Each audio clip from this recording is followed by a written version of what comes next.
Well, like you mentioned, Thomas, North Korea has lashed out at the U.S. following Mr. Biden's comments in his address to Congress. Most poignantly, they said that what he said is simply Mr. Biden's attempt to continue enforcing a U.S. hostile policy against North Korea.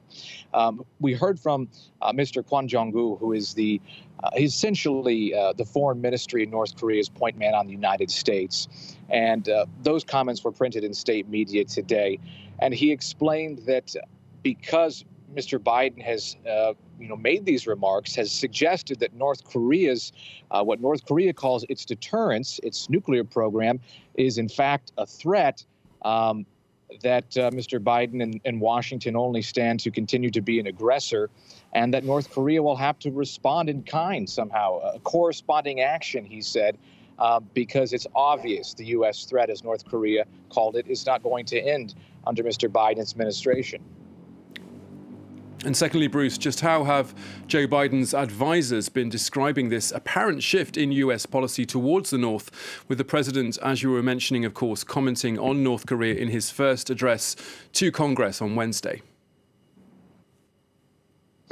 Well, in that address, Thomas, he mentioned both Iran and North Korea and said that the United States, is going to work against these threats by diplomatic means as well as stern deterrence.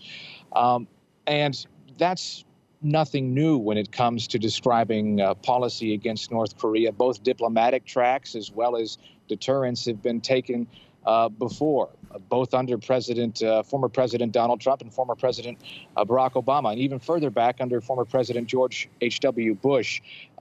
His administration is trying to distinguish its path forward by saying we won't be Mr. Obama with strategic patience, essentially waiting out sanctions to see if they bring North Korea to its knees and give up its nuclear program. And we won't be Mr. Trump, who promised a grand bargain through top-down diplomacy. We're going to be somewhere in the middle. But that still leaves a lot of questions, and we haven't seen the full details, the finer details of this policy plan. Maybe it goes back to what they call working level talks. They try and decide piece by piece how they can give up part of the nuclear program for some sanctions relief. But there's no significant nuance that I can see in their approach so far. And North Korea's response, I think, is an indication of that. They don't seem to see any change. They still feel that the United States is threatening them. So we may see some sort of, as Mr. Kwon Jong-un called it, a corresponding measure in the near future. Bruce Harrison.